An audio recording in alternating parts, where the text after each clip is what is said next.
السلام علیکم، میں ہوں آپ کا میزبان ایم عارف عزیز اور آپ دیکھ رہے ہیں ایم عارف عزیز آفیشیل یوٹیوب چینل اور ایم عارف عزیز آفیشیل فیس بک پیج۔ آج کے اس ولاگ میں ہم بات کرنے کی کوشش کریں گے آذربائیجان آرمینیا کشیدگی، یہ دونوں ممالک کہاں واقع ہیں اور ان کے مابین تنازع کتنا پرانا ہے۔ امید واسے کہ جی آپ ہمیں جہاں جہاں اس وقت دیکھ رہے ہوں گے، سن رہے ہوں گے، آپ خیر و عافیت سے ہوں گے، ہنستے مسکراتے ہوں گے۔ بڑھتے ہیں اپنے موضوع کی جانب۔ غالب امکان یہی ہے کہ آپ نے اپنے کسی جاننے والے کے بارے میں یہ سنا ہوگا کہ وہ گزشتہ دنوں سیر و تفریح کی غرض سے آذربائیجان کے شہر باکو گیا تھا، اور اگر یہ نہیں سنا تو اخبار یا انٹرنیٹ پر ٹریول ایجنٹس کے وہ اشتہار تو آپ کی نظروں سے ضرور گزرے ہوں گے، جن میں باکو شہر کی سیاحت کے سستے پیکجز اور تشہیر کی جاتی رہی ہے۔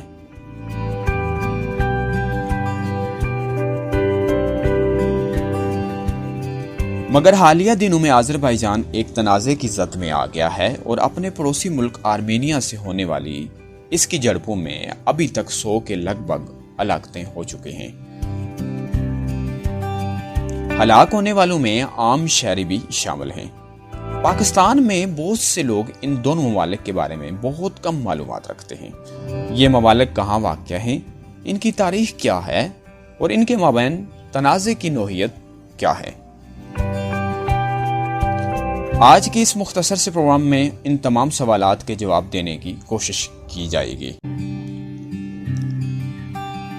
تیل کے ذخائر سے مالا مال آذربائیجان بحیرہ کیسپیئن کے ایک کنارے پر مشرقی یورپ اور مغربی ایشیا کے بیچ واقع ہے۔ اس کے شمال میں روس، جنوب میں ایران اور مغرب میں آرمینیا موجود ہیں۔ سن 1991 میں جب آذربائیجان سوویت یونین سے آزاد ہوا تو ترکی، پاکستان، امریکہ اور ایران وہ ابتدائی ممالک تھے جنہوں نے اس کے ساتھ سفارتی سطح پر تعلقات قائم کیے۔ آذربائیجان کو تسلیم کرنے والا پہلا ملک ترکی جبکہ دوسرا پاکستان تھا۔ یہاں قریب 1 کروڑ آبادی میں اکثریت مسلمانوں کی ہے، لیکن ریاست کا مذہب اسلام نہیں ہے،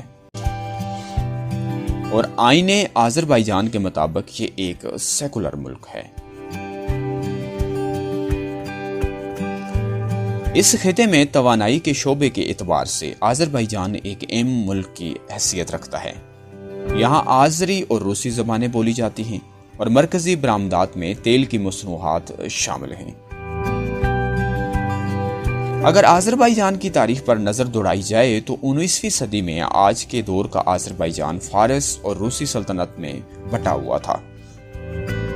اس صدی کے وسط میں یہاں دنیا کا پہلا تیل کا ذخیرہ دریافت ہوا تھا۔ سن 1918 میں آذربائیجان نے خود کو ایک آزاد ملک قرار دیا، لیکن پھر سوویت فوج نے اس میں مداخلت کی اور یہ سن 1991 تک سوویت یونین کا حصہ رہا۔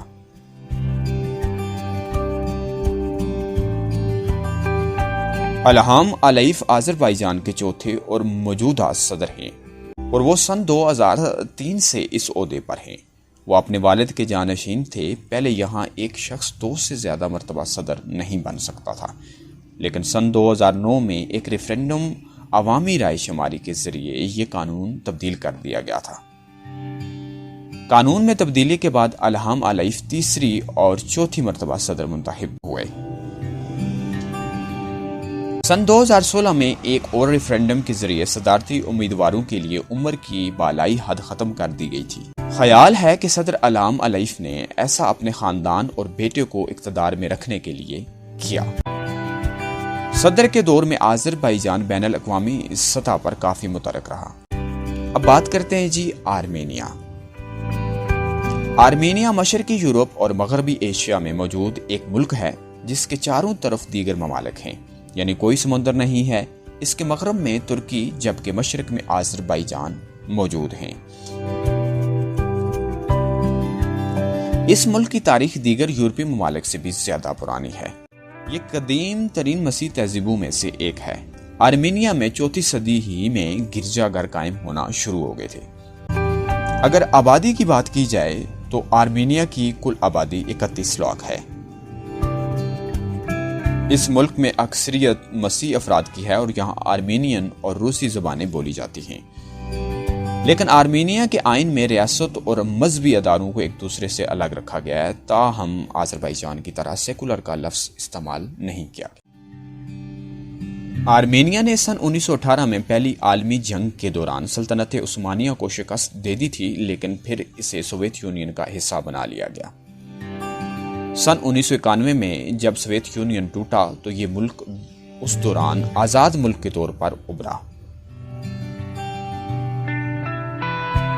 سن 2018 میں آرمینیا میں پرامن انقلاب اور احتجاجی رہنما نیکول پشنیان کے وزیر اعظم بننے پر کئی عرصہ سے موجود ریپبلکن پارٹی اقتدار سے باہر ہو گئی تھی۔ اب بات کرتے ہیں آرمینیا اور آذربائیجان کے درمیان تنازع کیا ہے۔ آرمینیا اور آذربائیجان کے درمیان تنازع کا محور ناگورنو کرباخ نامی علاقہ ہے۔ اس علاقے کو آذربائیجان کا حصہ تسلیم کیا جاتا ہے، لیکن اس کا انتظام آرمینائی نسل کے لوگوں کے پاس ہے۔ دونوں ممالک کے درمیان اس علاقے کو حاصل کرنے کے لیے 80 اور 90 کی دہائی میں خون ریز جنگیں ہو چکی ہیں۔ دونوں ممالک جنگ بندی پر تو اتفاق کر چکے ہیں، لیکن کسی امن معاہدے تک نہیں پہنچ سکے ہیں۔ آرمینیا اور آذربائیجان سن 1922 سے 1991 تک قائم رہنے والی کمیونسٹ ملک سوویت یونین کا حصہ تھے۔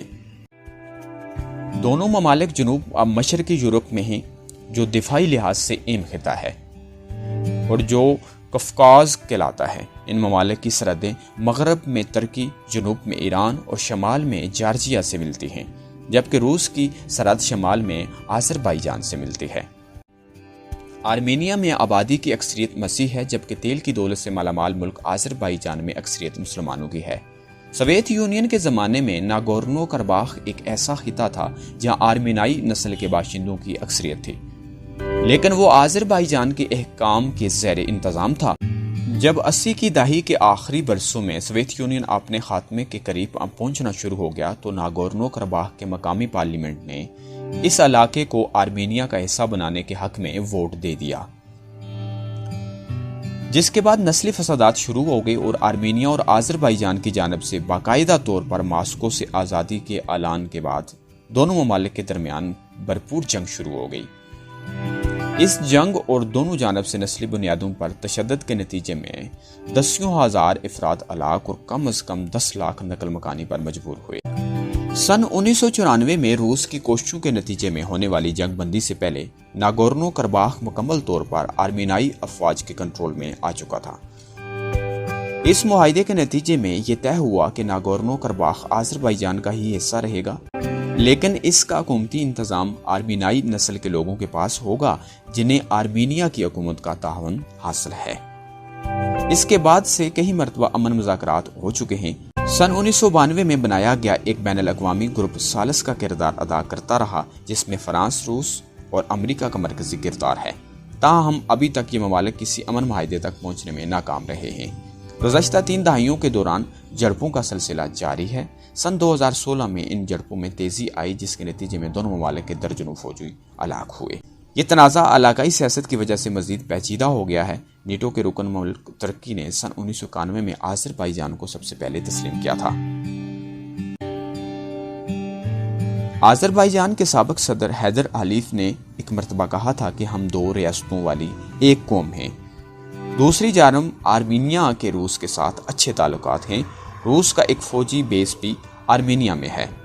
اس کے علاوہ روس اور آرمینیا ایک فوجی اتحاد کا بھی حصہ ہیں جس کا نام STO ہے۔ گزشتہ کئی صدیوں کے دوران مسلمان اور مسیح طاقتوں نے اس خطے پر حکمرانی کرنا چاہی ہے۔ اپنی تیل کے وسائل کے استعمال کرتے ہوئے آذربائیجان نے اپنے فوج کو دوبارہ تشکیل دیا تھا اور دفاع کے لیے حکومتی ترجیحات میں سے ایک ہے۔ فوج کو ناگورنو کرباخ کے دفاع کے لیے استعمال کیا جاتا ہے۔ ترکی کے آرمینیا کے ساتھ سرکاری سطح پر تعلقات نہیں ہیں اور سن 2009 میں باہمی کوششوں کے باوجود یہ قائم نہ ہو سکے۔ ترکی نے بارہا اس تنازع میں آذربائیجان کا ساتھ دیا ہے اور اب بھی دے رہا ہے۔ سن 2018 میں آرمینیا کے وزیر اعظم نیکول پشنیان نے آذربائیجان کے صدر کے ساتھ تناؤ کم کرنے پر اتفاق کیا تھا۔ یہ تھا جی آج کا ولاگ، جس میں ہم نے کوشش کی کہ حالیہ جو اس وقت آذربائیجان اور آرمینیا کے بیچ میں کشیدگی ہے اس پہ تھوڑی سی روشنی ڈالی جائے۔ امید واسع ہے جی آپ نے اس پروگرام کو پسند کیا ہوگا۔ انشاءاللہ تعالی کسی نئے پروگرام اور نئے ٹاپک، نئے موضوع کے ساتھ آپ کی خدمت میں حاضر ہوں گے۔ تب تک کے لیے اپنا اور اپنے پیاروں کا ڈھیر سارا خیال رکھیے گا، گرد و پیش میں ڈھیر سارا پیار بانٹیے گا۔ اپنے میزبان ایم عارف عزیز کو اجازت دیجیے۔ خدائے نیکبان۔